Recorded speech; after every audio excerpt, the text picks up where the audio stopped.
को उल्टा लटका कर को चूटी में पकड़ा, ऐसे उछाल के ले जा रहे हैं कैसे धोबी को। बीजेपी अपने ही संतों को बाल पकड़ के लातों घूसों से ब्राह्मणों की चोटियां उखाड़ लेना, ब्राह्मणों का तिलक मिटा देना, अरे भैया इससे अच्छे तो मुगल थे।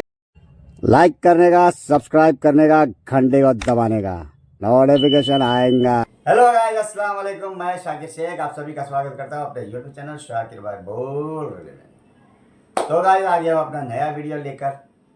इस देश में एक बहुत अहम मुद्दा चल रहा है आजकल।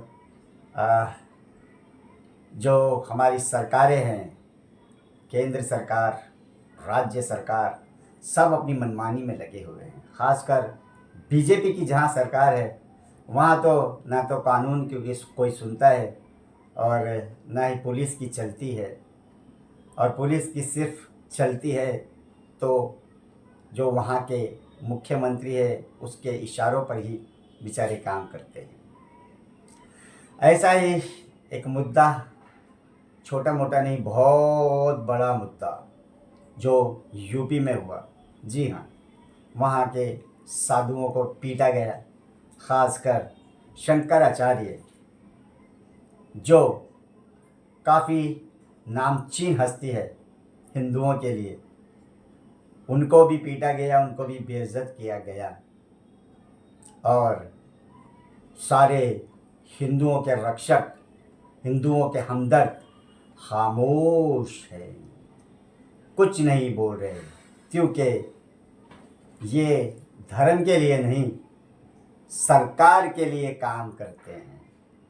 फिर भी हमारे देश के बेवकूफ़ लोग नहीं समझते हैं। अब तो समझ जाना चाहिए, मगर अब भी नहीं समझेंगे, क्योंकि साधु हो, मंदिर हो, मस्जिद हो, इनको कोई फर्क नहीं पड़ता। सरकार जो करती है, चाहे वो सही हो, गलत हो, अच्छा हो, बुरा हो, सिर्फ इस देश में वही सही है, बाकी कुछ भी सही नहीं है। तो फिलहाल मैं आप लोगों को 2-3 क्लिप दिखाता हूँ। देखिए, ये जो साधुओं की ठुकाई और पिटाई हुई, देख लीजिए। उनको चूटी में पकड़ा, ऐसे उछाल के ले जा रहे हैं कैसे धोबी को कपड़ा पछाड़ते हैं। पीछे से इतना मार रहे हैं रात दंड से। आप लोग तो थोड़ा बहुत वीडियो देखे हो। और वो कौन होते हैं? हमारे गुरुजी को पालकी से उतारने वाले। यही है आप लोग का धर्म, बंद कमरे में जाकर जूते से मारना। और ऐसे प्रशासन को मैं धिक्कार करता हूँ। ब्राह्मणों की चोटियां उखाड़ लेना, ब्राह्मणों का तिलक मिटा देना, अरे भैया इससे अच्छे तो मुगल थे। तुम आज इतने अन्यायी, इतने अत्याचारी, इतने दुराचारी हो गए हो कि ब्राह्मण बालकों का अपमान कर रहे हो। इसी बात को लेकर के मैं ब्राह्मण संगठनों से कहूंगा कि पूरे मेले का घेराव करके धरना प्रदर्शन करें और सरकार से माफी मंगवाए। जब तक माफी नहीं मांगेंगे क्षमा नहीं होगा। बीजेपी अपने ही संतों को बाल पकड़ के लातों घूसों से पिटवा रही है। शायद बहुत बड़ा क्राइम करा होगा इन लोगों ने। शंकराचार्य जी की गलती बस इतनी सी थी कि इन ढोंगियों की तरह ना तो वो लग्जरी कारों में घूमे, ना ही प्राइवेट जेट और हेलीकॉप्टर्स में घूमे, ना ही किसी मुस्लिम सेलिब्रिटी को बांग्लादेशी कहा, और ना ही हिंदू राष्ट्र की मांग करते हुए इन बीजेपी वालों के तलवे चाटे। ये तो बस प्रयागराज के माघ मेले में स्नान करने के लिए अपनी पालकी पर जा रहे थे, ताकि इतनी भीड़ में लोग धक्का मुक्की ना करें और इनके दूर से दर्शन कर लें। लेकिन ऊपर से बड़े मालिक का ऑर्डर आता है कि शंकराचार्य जी को पालकी से नीचे उतारो, ताकि 24 घंटे में प्रूफ करके दिखाओ कि तुम शंकराचार्य हो, वरना पता ही देशद्रोही घोषित कर दिए जाओगे। इस पर तो देशद्रोह का मुकदमा चलाना। तो देखा गाइस, किस तरह से इन साधुओं के अंदर गुस्सा है जो सरकार के खिलाफ बोल रहे हैं। यहाँ तक के इन महाराज ने तो ये भी बोल दिया कि इससे अच्छा तो मुगलों का शासन था, जिसमें साधुओं की कभी इतनी पिटाई ठुकाई नहीं हुई थी। और एक बात और पूछना चाहूँगा गाइस, जिस तरह से साधुओं को पीटा गया, क्या कांग्रेस की सरकार में कभी ऐसा हुआ? उसे तो ये पाकिस्तान की सरकार कहते हैं, उसे तो ये मुसलमानों की सरकार कहते हैं, गद्दारों की सरकार कहते हैं। क्या उसके राज में कभी साधुओं को इस तरह से बुरी तरह से पीटा गया? मुझे तो नहीं याद है। अगर आप लोगों को याद है तो कमेंट में बताइएगा। खैर, अगर पीटा गया भी हो तो वो तो पाकिस्तान की सरकार है, गैर हिंदू सरकार थी ना, सेक्युलर सरकार थी। मगर ये तो एकदम खासम खास हिंदुओं की सरकार, हिंदुओं की हमदर्द, हिंदुओं के लिए काम करने वाली सरकार। फिर भी इनकी ठोकाई हो गई। मगर समझ में मुझे एक बात नहीं आती, मोदी जी हर बार खामोश ही रहते हैं। चाहे कोई आम आदमी मरे, चाहे कोई बलात्कार हो किसी स्त्री के साथ या किसी बच्ची के साथ, या लोग कट जाए, जल जाए, मर जाए, मोदी जी सिर्फ खामोश रहते हैं। मगर ये तो धर्म की बात है और हिंदू धर्म के रक्षक माने जाते हैं मोदी जी। साधुओं की पिटाई पर भी इनकी चुप्पी कुछ समझ में नहीं आती। और इस चीज़ के बाद तो ऐसा लग रहा है कि योगी महाराज जो है वो मोदी जी से भी बड़े बन गए हैं, क्योंकि ये सारा कांड इनका ही किया हुआ है गाइस। फिर भी अंधभक्त यही कहेंगे कि शंकराचार्य गलत है, योगी सही है, क्योंकि इनके आंखों पर तो पट्टी बंधी है।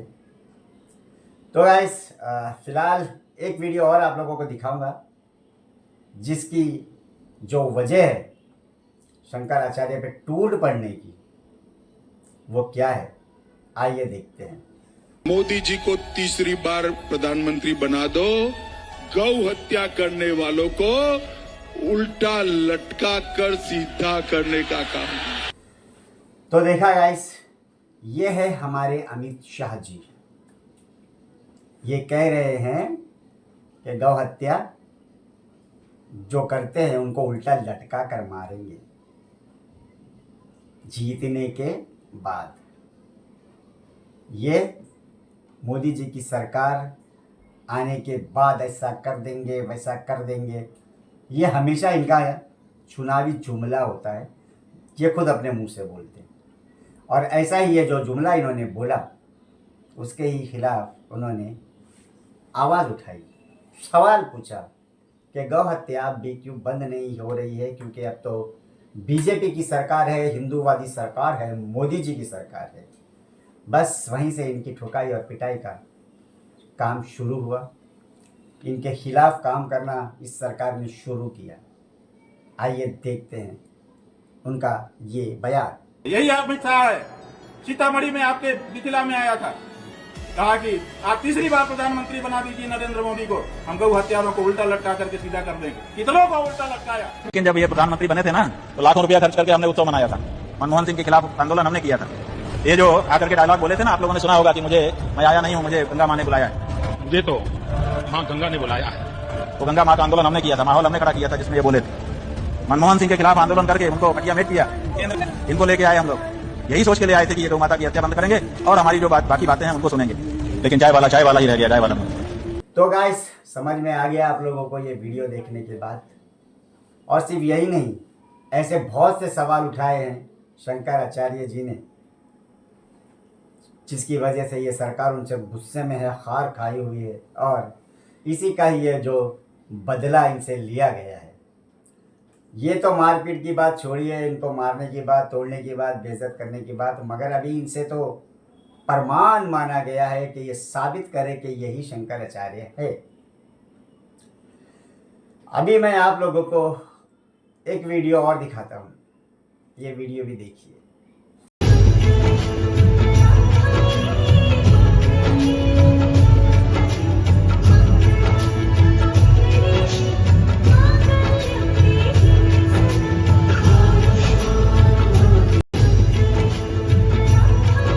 तो गाइस देखा आप लोगों ने ये वीडियो, मोदी जी शंकराचार्य जी के पैर पड़ रहे हैं, आशीर्वाद ले रहे हैं, और हमारे देश का सबसे रईस आदमी अडानी, वो भी उनके पैर पड़ रहा है, आशीर्वाद ले रहा है। इसका मतलब तो शायद यही है कि ये शंकराचार्य है, मगर अब उनको प्रूफ देना है, क्योंकि वो अब सरकार के खिलाफ बोल रहे हैं। और ऐसा भी हो सकता है कि शायद कुछ दिनों बाद, अभी तो मार पिटाई हो गई, यहाँ तक बात पहुँच गई, मगर शंकराचार्य शायद नहीं माने तो उनको अंदर भी डाला जा सकता है, क्योंकि लास्ट में यही करती है ना ये सरकार तो। और अब धर्म के फैसले हमारी सरकार ले रही है।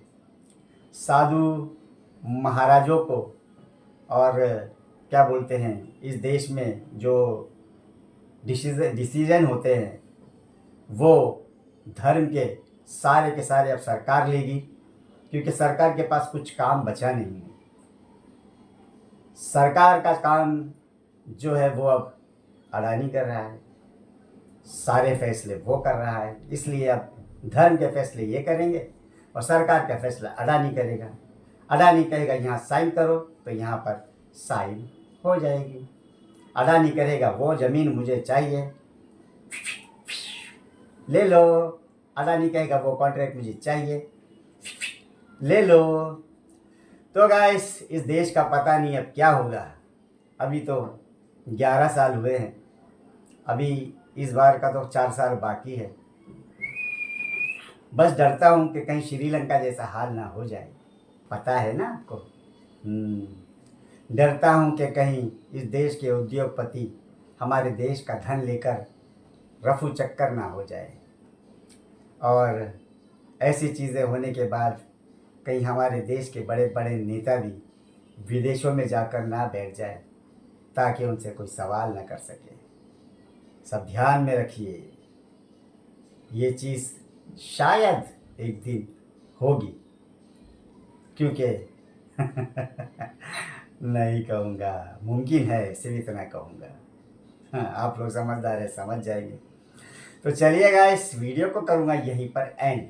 वीडियो पसंद आए तो लाइक कीजिए, शेयर कीजिए, अच्छे कमेंट कीजिए, चैनल को सब्सक्राइब कीजिए और घंटी को ज़रूर दबाइए। चलिए मिलेंगे नेक्स्ट वीडियो में। अस्सलाम वालेकुम, अल्लाह हाफिज़, जय हिंद, जय महाराष्ट्र।